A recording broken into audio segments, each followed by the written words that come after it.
Electronic media print media సాక్షిగా నేను కాంగ్రెస్ పార్టీలో ఉన్నా అని చెప్పినాక మీరు ఎందుకు డిస్క్వాలిఫై చెయ్యరు అని నేను అడుగుతా ఉన్నాను.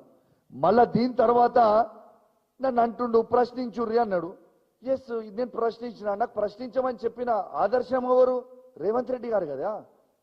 రేవంత్ రెడ్డి గారే చెప్పారు కదా, ఎవడైతే పార్టీ మారినో వాళ్ళని లేచి ప్రశ్నించాలి, వాళ్ళని రాళ్లతో కొట్టి చంపాలి అని చెప్పింది ఎవరు? ఇది రేవంత్ రెడ్డి గారు కాదా? ఒక్కసారి వినురి, అదొక్కసారి ప్లే చేయమ్మా. థర్డ్ వీడియో రేవంత్ రెడ్డి గారు. కాంగ్రెస్ పార్టీ బీ ఫామ్ మీద గెలిచి రాజీనామా చేయకుండా పార్టీ ఫిరాయించిన వాళ్ళను రాళ్లలో ఊర్లలోకి వస్తే రాళ్లతో కొట్టండి అని చెప్పి నేను కాంగ్రెస్ పార్టీ కార్యకర్తలకు విజ్ఞప్తి చేస్తున్నా. రేపు భవిష్యత్తులో ఎవడైనా పార్టీ ఫిరాయించి వాళ్ళను రాళ్లతో కొట్టించే బాధ్యత నేను తీసుకుంటా. చూసిరు కదా, ఇక నన్ను లేచి నువ్వు ఎందుకు ప్రశ్నించినావు, నువ్వు అడిగినావు, నేను కేసు పెడతా గుర్తు. అరే నువ్వే చెప్పినావు కదనే. నేను అది పోకుంటా ముందు యూట్యూబ్ చూస్తుంటే నాకు రేవంత్ రెడ్డి గారు చెప్పిందే నాకు గుర్తొచ్చింది. మరి నేను చేయలే కదా.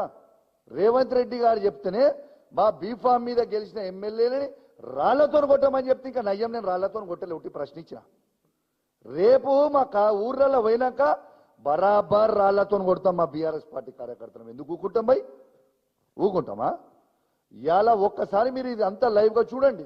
ఇవాళ దీంతో పాటు ఇవాళ డాక్టర్ సంజయ్ జగిత్యాల ఎమ్మెల్యే గారు గెలిచింది కేసీఆర్ గారి బొమ్మ మీద, కేసీఆర్ గారి బలంతోని.